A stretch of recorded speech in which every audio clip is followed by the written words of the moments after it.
Hello दोस्तों, welcome back to फिर channel forest blaster. मैं हूं आपका host Avi. Perfect entry, perfect video, perfect results. सुबह के टाइम के ऊपर जो है वो गोल्ड और सिल्वर के ऊपर बहुत अच्छे हमारे टीपीज हिट हुए, बड़े बड़े टीपीज हिट हुए। लेकिन इवनिंग के अंदर गोल्ड और सिल्वर दोनों हमारे एसएल भी खाए गए। लेकिन ओवरऑल वही चीज़ होती है कि 1:2 का, अगर जो लोग सीखते हैं बताते हैं इनको पता है कि 1:2 का हिसाब होता है, तो it is always something you and up in profit. लेकिन एज़ पर वीडियो, कल जो मैंने वीडियो बनाई थी आज के लिए, परसों बनाई थी बेसिकली, तो जो आज के लिए बनाई थी वीडियो, उसके अंदर जो बेस्ट ट्रेड थी वो थी, मैंने आपको बताई थी for oil, and how beautiful it had played without any issues, without any problems. Direct areas जो बताए गए थे वहीं उसके नीचे रहते हुए वहाँ ऑयल की सेलिंग स्टार्ट हुई, and it was a beautiful sale. और अभी भी सेलिंग ही कंटिन्यू रहेगी। और हमारा बहुत अच्छा जो है वो रहा, उसका जो टीपी ही था बहुत ज़्यादा हुआ। और मैं आपको ये बात करता हूँ कि हमेशा मेरी कोशिश होती है कि बड़े टीपीज बताए जाए। गोल्ड का भी हमारा मॉर्निंग के अंदर टीपी हिट हुआ, बहुत बड़ा नहीं था। सिल्वर के अंदर टीपी हमारा बहुत बड़ा हिट हुआ। उसके अलावा जो है वो US30 और नैस्डैक, इसकी भी सेलिंग बताई थी। उनके भी हमारे 200 पिप्स के लिए हमने टीपी जो है वो निकाले। फ्री व्हाट्सअप ग्रुप के अंदर ये तमाम चीज़ें शेयर होती हैं, तो फ्री व्हाट्सअप ग्रुप ज्वाइन करने का तरीका मैं बता चुका हूँ कि हर किसी को, कि ऑक्टाफेक्स और एक्सनेक्स का IB लिंक वीडियो के डिस्क्रिप्शन में मौजूद है। So you can be the part of that group. वहाँ से आप अकाउंट बना के, या अगर ऑलरेडी आप ऑक्टाफेक्स और एक्सनेक्स पर ट्रेड कर रहे हैं तो फिर आप जो है वो वहाँ से आप अकाउंट बना के या IB नंबर चेंज करके, वो भी लिंक दिए मैं वीडियो के डिस्क्रिप्शन में, मेरा व्हाट्सअप नंबर भी नीचे दिया हुआ है, तो यू कैन कॉन्टैक्ट मी और वहाँ से आप रब्ता करके कर सकते हैं, उस ग्रुप का हिस्सा बन सकते हैं। ग्रुप के अंदर सिग्नल्स तो हैं ही हैं, लर्निंग इज़ वेरी इंपॉर्टेंट। अच्छा, और एक चीज़ जो मैं हमेशा बताता हूँ कि सारा टाइम ट्रेड पे चिपके रहना कि रात 2 बजे मार्केट बंद होगी तब मेरी ट्रेड्स क्लोज होंगी, दैट्स अ रॉन्ग आइडिया। हमेशा say that is a wrong idea. कितनी ही दफ़ा मैं बताता हूँ कि जो लोग टीपीज बुक करते हैं, ट्रेड्स क्लोज करते हैं, वो हमेशा वही लोग प्रॉफिट के अंदर रहते हैं। हमेशा वही लोग प्रॉफिट के अंदर रहते हैं, that is always the key. और ट्रेड क्लोज करने का तरीका क्या है, वो दो हैं, या आपका टीपी हिट हो जाए या आपका एसएल हिट हो जाए। तो यही दो तरीके हैं। जो लोग एसएल नहीं लगाते वो नुकसान उठाते हैं। ये एक बेसिक सी लर्निंग है। लर्निंग के लिए जो है वो जुलाई के अंदर लाहौर में ऑनलाइन कोर्स और फिज़िकल क्लासेस दोनों हो रही हैं। फिज़िकल क्लासेस लाहौर में आपको मिलेंगी, तो you can be the part of those classes. उसके लिए भी आप रजिस्टर कर सकते हैं, तो वहाँ से आप जो है चीज़ें देख लेंगे। अब आते हैं जी मार्केट की तरफ। मार्केट में आज ISM नंबर्स से, ISM नंबर्स इतने बुरे नहीं आए कि जिसकी वजह से गोल्ड इतना ज़्यादा बुलिश हो जाता, बट इट वाज समथिंग के, अगर हम देखते हैं H4 स्ट्रक्चर के ऊपर, तो डबल बॉटम स्ट्रक्चर था। नीचे से लिक्विडिटी ग्रैब की, जो लोग थोड़ा सा वहाँ से पहले अर्ली बाय में बैठ गए थे उनके एसएल्स हिट हुए। क्योंकि देखिए, मैं वही बात कहूँगा कि 20 तक का तो हमारा ठीक है, हमने 31 से मॉर्निंग के अंदर कॉल दी थी। 21 20 का जो है हमारा टीपी था, तो इट वाज जस्ट अ मियर 100, क्योंकि अर्ली मॉर्निंग होती है, लिक्विडिटी इतनी नहीं होती। तो मैं ये कहूँगा कि वो नीचे से लिक्विडिटी ग्रैब के जो लोग वहाँ से पहले अर्ली बाय में बैठ गए थे, उनके एसएल खाया, उसके बाद मार्केट दोबारा ऊपर को आ गई। तो that happens, it can happen any time. अब कल क्या हो सकता है? अच्छा, कल सबसे अच्छी ट्रेड कौन सी रहने वाली है? कल एक इरिटेटिंग डे होगा, मेहनत आपको दबा के करनी पड़ेगी। क्यों? क्योंकि आज देखें, मार्केट जो है ना, वो most of the time bottom and top दोनों मारे। और लेकिन हुआ क्या है कि मार्केट जो है वो टॉप पे क्लोज हुई है अपने, जो टॉप एंडिंग थी उसके ऊपर क्लोज हुई है। ऑयल जो था वो बॉटम के अंदर क्लोज हुआ है। अच्छा, अब ऑयल की सिचुएशन पहले समझ लीजिए। ऑयल वही बात है कि 76.2 के पहले ब्रेक होने का हम इंतज़ार करते थे। 76.5 के कर लीजिए, 76.5 के ब्रेक होने का इंतज़ार करते थे। अब देखते हैं कि 76.5 वो बनाता है कि नहीं बनाता रेजिस्टेंस। मेरा तक नज़र ये है कि एक H1 के ऊपर, या H4 कह लीजिए, एज फोर अगर कहते हैं तो it may take 1 or 2 days, लेकिन मेरा नहीं ख्याल कि इतना ज़्यादा दिन लेंगे, क्योंकि अगर वॉल्यूम को देखते हैं हम, ऑयल के वॉल्यूम को देखते हैं तो लास्ट मेरे ख्याल से कोई 20 से 25 दिन का टॉप वॉल्यूम लगा हुआ है, that is on the sell side. और जो जैसे कहते हैं ना कि मारूबुजू क्लोज हुई हुई है विद द हाई वॉल्यूम, तो that is the clear indication कि शायद मार्केट 71.5 से भी नीचे जाने लगी। और ठीक है, एसएल अब बड़ा होगा क्योंकि इधर पे जो लोग एंट्री नहीं ले सके, लेकिन ये है कि आपको मॉर्निंग से ही बैठ जाना पड़ेगा सेलिंग के अंदर, that will be something a very smarter move. क्योंकि कैंडल की अगर हम क्लोज की बात करते हैं, इट्स अ मारूबुजू और it's with the high volume, मतलब पिछले महीने 1.5 महीने का हाईएस्ट वॉल्यूम सेलिंग साइड के ऊपर लगा है। तो दैट गिव्स एन इंडिकेशन कि जारी बात है जो यहाँ पर अगर स्मार्ट मनी इस ट्रेड के अंदर इन्वॉल्व हुई है तो उनके जो टीपीज़ हैं वो यहाँ पे नहीं है। वो टीपीज़ कोई 100-200 पिप्स 300 पिप्स नहीं है, वो लंबे टीपीज़ हैं, वो लंबे टीपीज़ हैं। तो मैं आपको बताता चलूँ कि हम 68 और 69 के लेवल्स की तरफ जाने को तैयार खड़े हैं ऑयल में। हाँ, हो सकता है 1-2 दिन ले जाए, सारा कुछ ले जाए। आज की अगर वॉल्यूम आज की कैंडल एक नॉर्मल वॉल्यूम के साथ लगती ना तो मैं शायद इतनी बात ना करता, लेकिन एक वॉल्यूम लगना, एक मारूबुजू बनना और बिल्कुल बॉटम पे क्लोजिंग होना, तो दीज आर द साइंस के भाई जो पैसा इस स्ट्रक्चर में इन्वॉल्व हुआ है, इस कैंडल के अंदर इन्वॉल्व हुआ है ना, वो लंबी लंबी प्रॉफिट बनाने के चक्कर में होता है। उन्होंने प्रॉफिट बुक नहीं किया, प्रॉफिट टेकिंग नहीं हुई है।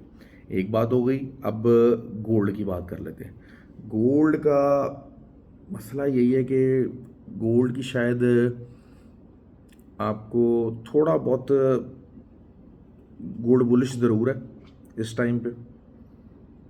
एज फोर स्ट्रक्चर के अंदर भी सेमी बुलिश है, क्योंकि वही चीज़ है कि एक एज फोर का स्ट्रक्चर है, उससे हायर हाई क्लोजिंग हुई है, लेकिन लोअर हाई वाला जो लोअर लो वाला जो सेटअप है वो अभी तक मौजूद है। अब एक लोअर हाई का स्ट्रक्चर बनता है, वो बनता है कहाँ पर आके कि जनाब जो है ना एक दफ़ा दोबारा मार्केट जो है वो 23-28 के ऊपर आए और वहाँ से जनाब जो है ना ये दोबारा मार्केट ऊपर जाती है।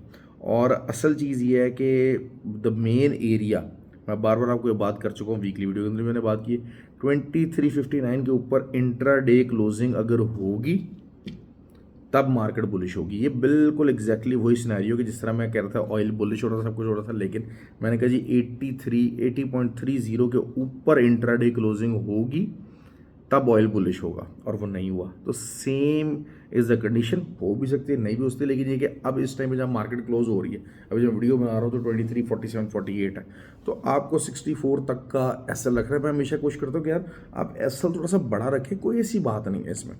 जो ये बिल्कुल चीने मीने छोटे मोटे जो तरीके हैं ग्रुप्स के, ये चीज़ें काम ख़राब कर देंगी।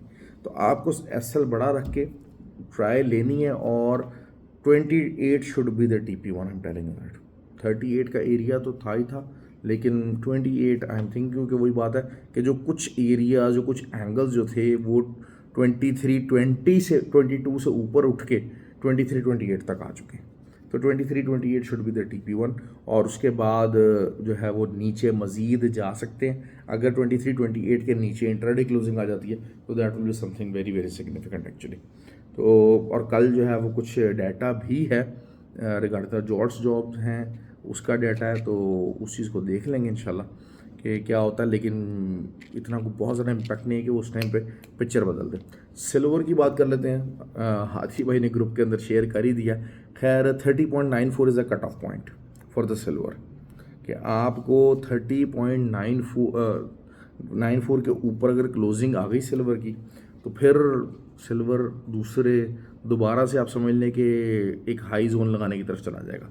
लेकिन आई डाउटेड कि सिल्वर आए, क्योंकि सिल्वर अच्छी सेलिंग में, सिल्वर का स्ट्रक्चर वाइज जो लास्ट एज 4 भी क्लोज हुई है, it's a good selling candle, और फॉलोअप कैंडल अगर बन जाती है मॉर्निंग के अंदर तो वहाँ से एक अच्छी सेलिंग निकल सकती है। और हमारा जो TP है, मतलब ये कि अगर हम इसी चीज़ को दोबारा रखते हैं, दोबारा ऑब्वियसली 30.84 अभी, क्योंकि देखें 58 तक 5859 तक में मार्केट है, तो आपको कम से कम 100-125 पिप्स का आपको TP टारगेट रखना पड़ेगा एसएल। और जो TP बता रहा हूँ वो बता रहा हूँ कितना, 29.60। It's a very very big TP, it's a very big TP. तो ये चीज़ें हो सकती हैं, लेकिन रिवर्सल का इंतज़ार करना पड़ेगा। रिवर्सल माइट फ़ौरन आ जाए थोड़ा सा साइडवेज मूवमेंट के अंदर, क्योंकि अब ज़ाहिर बात है एकदम से मार्केट जो पूरी तरह से डाउन जाने के लिए तैयार थी, गोल्ड के ऊपर लोग बात करते कि जी बिल्कुल नीचे जा रहा है, नीचे जा रहा है। तो अब हुआ क्या है कि बहुत सारे रिटेलर्स जो हैं बाय का सोचना शुरू हो गए कि नहीं यार, गोल्ड को इतनी जल्दी नीचे जाने का नहीं देख सकते, और गोल्ड जो है वो बाय में जा सकता है। लेकिन असल चीज़ क्या होती है कि हाँ, बाय की कैंडल बनी है, सब कुछ है, but the still the thing is this, क्योंकि वॉल्यूम को बहुत सिग्निफिकेंट नहीं है। ठीक है, it's a good volume Monday के हिसाब से, इट्स अ गुड वॉल्यूम, लेकिन बहुत significant volume is not there. तो इस चीज़ को देखते हैं। बाकी दूसरी बात रही कि हमारी जो है वो US30 की और नैस्डैक की ट्रेड बहुत ज़्यादा अच्छी रही। मैं अक्सर आप लोगों को एक बात कहता हूँ, ये चीज़ लर्न करता हूँ कि भाई आपको जो है ना, जो ट्रेडर होता है ना, वो डिफरेंट पेयर्स और सेटअप्स के ऊपर काम करता है। जो ट्रेडर होता है उसकी ये आदत नहीं होती कि यार मैं रोज़ गोल्ड पे काम करूँगा, मैं रोज़ सिल्वर के ऊपर काम करूँगा, मैं रोज़ ऑयल के ऊपर काम करूँगा। You can't do that, you can't do that. हाँ, आप जो है वो अच्छे सेटअप के ऊपर काम करें। सेटअप आपको जिस चीज़ का भी अच्छा मिल जाए, आप उसके ऊपर काम करें। अब मसला यही हुआ है कि US नैस्डैक हो गया इस लेवल के ऊपर, यार बाय नहीं करूँगा। लेकिन अब अगर हम देखते हैं पीछे माजी का, अगर हिस्टोरिकल रिकॉर्ड देखते हैं H4 का, तो बिल्कुल एक जैसी आज H4 पे विक वाली कैंडल क्लोज हुई है, एग्जैक्ट इसी एरिया से जो कि 18,430। आज का खैर हमारा टीपी भी यही था, 18,460 का हमने टीपी रखा था जब सेलिंग की कॉल थी। तो जो है वो वहीं से, एग्जैक्ट वहीं से ही जो है वो मार्केट की H4 की कैंडल एक उठी थी और क्लोज हुई थी, और उसके बाद मार्केट ने हाई लगा दिया था, ऑल टाइम हाई। तो लेकिन वो यही चीज़ है कि अब क्या मार्केट यहाँ से सेकंड सेल सिग्नल जनरेट करेगी कि नहीं करेगी। मैं इंट्राडे के ऊपर अब इस एरिया से नैस्डैक का सेकंड सेल सिग्नल जनरेट होने का इंतज़ार कर रहा हूँ, और अगर मुझे कहीं ऊपर भी मिलता है, ऊपर भी मुझे मिले, अगर जो है वो 18,950 तक भी मुझे मार्केट में मिलेगी, तो मैं सेल की एंट्री लूँगा। और उस सेल की एंट्री को देखें, लंबा होल्ड किया रास्ता, वही बात है 800-900 हज़ार पिप्स। लास्ट टाइम हमने वहीं से सेलिंग की एंट्री ली थी, हमने कितने कितने 100 पिप्स निकाले थे। तो ऐसी जब लंबी ट्रेड्स लेते हैं, बेशक आपको 100, 200, 250 पिप्स का एसएल लगाना पड़ता है। हम लोग बगैर एसएल के पूरा पूरा अकाउंट भी तो वॉश करवाते हैं। आप अपना एक डिसेंट साइज लॉट साइज बेशक आप छोटा कर लें, लेकिन अपना 100-200 पिप्स का, 200 पिप्स का एसएल लगाइए और बड़ी ट्रेड बनाने का इंतजार करें। अब यू मे टेक टाइम के जनाब, अच्छा यार इसमें टाइम भी लग सकता है, टाइम लग सकता है, कोई सी बनने सेटअप बनने दीजिए। अगर कल की को फॉलोअप कैंडल बेरिश बन जाती है तो that will be something very significant, और काफ़ी ज़बरदस्त रिजल्ट आ सकता है। इसी तरह US30 की बात कर लेते हैं, तो US30 भी हमें जो है वो यही सिचुएशन है कि 38,920 ये एक एरिया मेरे पास है। इसके ऊपर जब तक इंट्राडे क्लोजिंग नहीं होती, अगर इसके ऊपर इंट्राडे क्लोजिंग होगी तो US30 यकीनन 40,000 क्रॉस कर जाएगा, 40-41,000 क्रॉस कर जाएगा। लेकिन अगर नहीं होती है तो सेकंड सेल सिग्नल यहाँ से जनरेट होगा और आपको बहुत अच्छी एंट्री मिल जाएगी। ऑल्दो कि वैसे मैंने एक छोटी सी एंट्री जो है ना वो दोबारा से आज 38,620 के ऊपर डाली ज़रूर है, अभी मार्केट क्लोज होने से पहले, जब ये मैं वीडियो आपके पास बना रहा हूँ। तो बहुत सारे जो लोग हैं उन्होंने वही बात करते हैं, यार हमने इनमें काम नहीं करना, हमने इनमें काम नहीं करना। ये चीज़ गलत है, आपको ये चीज़ छोड़नी पड़ेगी। ठीक है, थोड़ा सा ये भी हुआ है कि जो DXY था वो थोड़ा सा डाउनवर्ड आया है, जिसकी वजह से जिसने चीज़ों को सपोर्ट दिया है, जिसने गोल्ड को और सिल्वर की प्राइसेस को सपोर्ट दिया, यस इट इज़ ट्रू कि आपको सपोर्ट मिल सकती है, लेकिन इवेंचुअली यही है कि इंटरेस्ट रेट का डिसीजन बहुत ज़्यादा इम्पैक्ट करेगा। तो इस वीक के अंदर डाटा भी काफ़ी ज़्यादा, फंडामेंटल एनालिसिस आपको पता है कि मैं हमेशा से बात करता हूँ कि एक ट्रेडर जो भी बनता है उसके लिए टेक्निकल एनालिसिस, फंडामेंटल एनालिसिस और आपका जो साइकोलॉजी है उस पर काम होना बड़ा ज़रूरी है। अच्छा, मुझे थोड़ा सा ना ज़रा जैसे गुस्सा आता है वो ये होता है कि ग्रुप है तो उसके अंदर ज़ाहिर बात है आपको एसएल लगाया हुआ, एसएल हिट हो गया तो क्या हो जाएगा। मुझे सिर्फ इतनी सी बात समझ नहीं आती, मुझे पता है कि यार मेरा एसएल हिट होगा, मेरा इतना लॉस होगा, उस लॉस के ज़रिए उस लॉस को मैं कवर कर सकता हूँ। मुझे उस लॉस को कवर करने के लिए, कितना बड़ा लॉस है उस कवर करने के लिए मुझे क्या करना पड़ेगा, मुझे एक ट्रेड चाहिए, आधी ट्रेड चाहिए जो कि मैं नॉर्मली लेता हूँ, मुझे कितना लॉस होगा, मेरे अकाउंट साइज़ का कितना पोर्टफोलियो लॉस में जाएगा। ये चीज़ें जब मैं कैलकुलेट कर लेता हूँ तो फिर मुझे ज़्यादा परवाह नहीं होनी चाहिए चीज़ों की। That is simply the psychology. Psychology आपकी वीक कब है? आपकी साइकोलॉजी वीक तब है जब आपने लॉसेस कैलकुलेट नहीं करे या लॉसेस आपके बहुत ज़्यादा हो रहे हैं, तो आप कहते हो यार नहीं ये तो बहुत बड़ा लॉस हो जाएगा और मैं मुश्किल में आ जाऊँगा। मैं आपको बताऊँ असल जो बीइंग अ ट्रेडर मेरे नज़दीक आपको इशू क्या है, असल इशू क्या होता है कि जो ब्लू ट्रेड है उसको लंबा देर चलाना, this is a psychological issue. या शायद ये है कि मैं उस अपने जो है वो एरिया में पहुंचा हूं कि जहां मुझे पता होता है कि यार हाँ ठीक है, जो है वो मेरा प्रॉफिट अच्छा खासा हो रहा है, मेरे पोर्टफोलियो का अच्छा खासा हो रहा है, लेकिन मुझे पता है अब जैसे ऑयल है, मुझे पता है कि अब ये लंबा जा रहा है, अब लेकिन मुझे टेम्पटेशन होगी कि मैं 71.5 के ऊपर या 71.25 के ऊपर मैं इसको बुक करूं। अब उस टेम्पटेशन को रोकना मेरे लिए साइकोलॉजिकल इशू है। लेकिन जो लोग पुराने भी हो गए हैं, अब अगर अपनी साइकोलॉजी के ऊपर काम नहीं कर सकते कि यार एक एसल दे दिया हुआ है, इट्स ओके यार, नहीं समझ में आ रहा ना, आपको फील हो रहा है कि यार हाँ ये चीज़ हो रही है, मैं कट करने लगा हूँ यार, मैं दरमियान में कट कर दूंगा।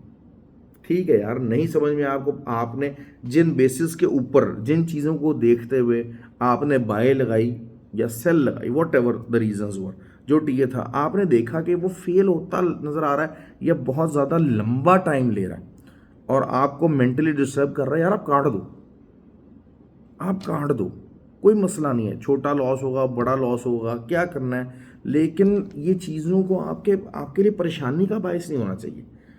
ये परेशानी का बायस नहीं होना चाहिए कि यार ये अगर एसल हिट हो गया या ऐसी बात हो गई तो मैं तो बिल्कुल जो है ना चौक पे आ जाऊंगा, ये हो जाए नहीं।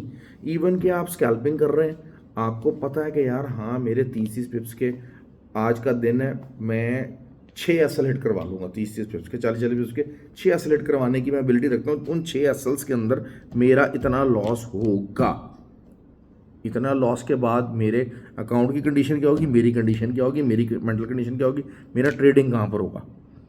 If I will be okay then I will do that. लेकिन अगर मुझे पता है कि जनाब हाँ मेरे अगर 6 एसल हिट हुए स्कैल्पिंग के 20-30 पिप्स के भी, तो मेरे लिए मसला बन जाएगा। क्यों? क्योंकि 170-180 पिप्स मेरा चला जाएगा हाई, उसके साथ तो मैं नहीं कर सकता ये, मुझे सिर्फ स्कैल्पिंग में भी सिर्फ 3 जो है ना वैसल खाने।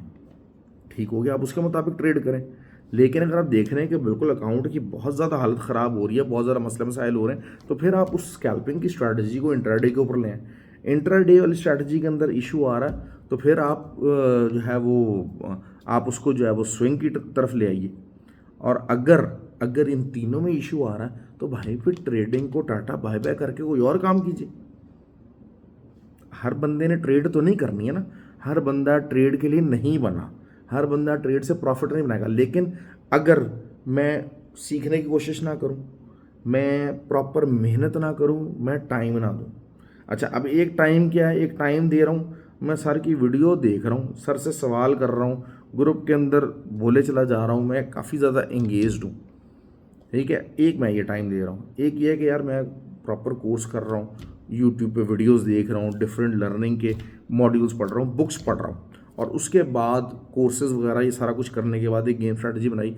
उसके बाद 4-6 महीने 8 महीने अपने आप को रिसर्च कर रहा हूँ कि यार मैं कहाँ पर हूँ, मैं क्या ब्रेक इवन पे आया हूँ नहीं आया, या मेरे टीएस में जो है, इवन मैं पेपर ट्रेड भी कर रहा हूँ तो मेरे टीएस बेहतर होना शुरू हो गए, उसमें टीपीस कितने हिट हो रहे हैं, मेरे एसएल्स कितने हिट हो रहे हैं, मुझे कितने पिप्स के लॉसेज हो रहे हैं, ये चीज़ें अगर मैं बेहतर की तरफ जा रहा हूँ तो ठीक है, आई विल डू दैट।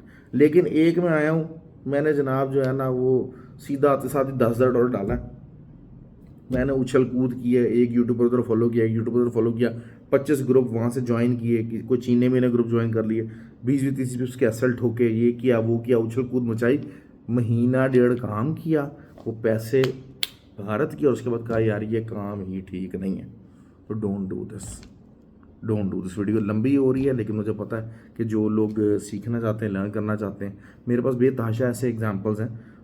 एग्जाम्पल्स क्या हैं? जिन लोगों ने शुरू में लॉसेस किए हैं और वो देवर थिंकिंग कि हाँ नहीं यार ये काम मैं बगैर सीखे कर लूँगा, टाइम के साथ साथ सीख जाऊँगा, खुद ही कर लूँगा। लेकिन the moment they got the help, psychology change हो गई। बहुत सारी टेक्निकल चीज़ें उनको बहुत ज़्यादा पहले ही पता थी, but they were unable to apply that. Psychology weak हुई थी, साइकोलॉजी स्ट्रांग हुई, वो प्रॉफिट के अंदर आ गए। बेताशा एग्जाम्पल्स हैं ऐसे। तो आप लोग भी ऐसी एग्जाम्पल्स को फॉलो करने की कोशिश करें। बहरहाल काफ़ी बात लंबी हो गई, तो ख्याल रखें अपना जी। थैंक यू वेरी मच, और वीडियो को लाइक और शेयर करें, किया करें। शुक्रिया।